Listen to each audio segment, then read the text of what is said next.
So when I was 18, I still hadn't had my first kiss and I was really, really embarrassed about it. So I made it my life mission to get it done. And at the time I thought, yeah, like if I get this box ticked, I'll finally be a normal girl. So I ended up grabbing the first person that gave me any drop of attention, and let's call them T. I didn't stop to think, do I actually like T? But they seem to really like me. So I was like, oh, like this must be okay then. Let me just match their energy so that I can get my first kiss. This is the first red flag. I thought someone liking me was a pass to let them have access to me regardless of my feelings. AKA, I let an insecurity of mine override my common sense. But it gets worse. So I'm in another city for my first actual date with T. And T is basically 3 hours late. So me, like one idiot, I'm just there waiting by myself. It's getting dark. My phone is dying. So now I paid to eat somewhere just to charge my phone. And all that time I was messaging T like, what's going on? No response. What's going on? No response. And then I message him, I'm gonna go. And T messages back like, nah, 10 more minutes. After 30 minutes, T rocks up.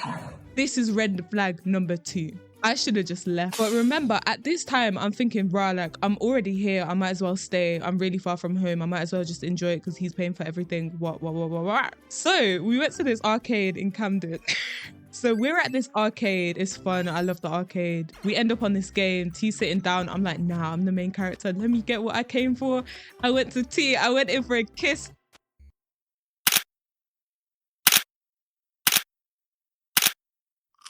It was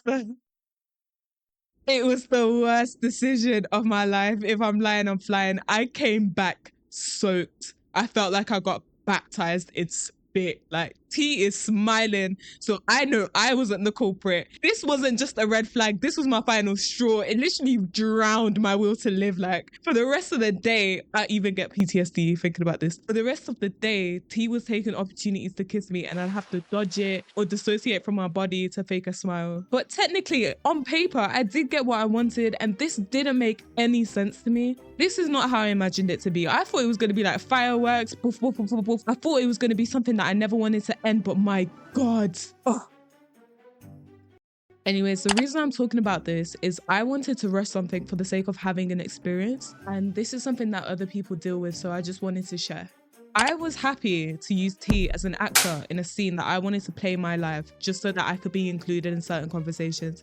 I got to a point where all my friends were in relationships and I'm like, oh, I'm starting to feel a bit left out in the conversation. So I was like, oh. At the time, I thought that how people look together seemed more important than how and who they are together. Love to me was a dead image on a page, not a living connection. It lived in cute couple accounts that I was following and Pinterest boards and camera rolls. It existed just for me, not for me and another person. And this idea leaked into my conversations and my insecurity set the tone for how I live my life. And until I recognized this, I didn't get past it. So I've got a lesson on patience today.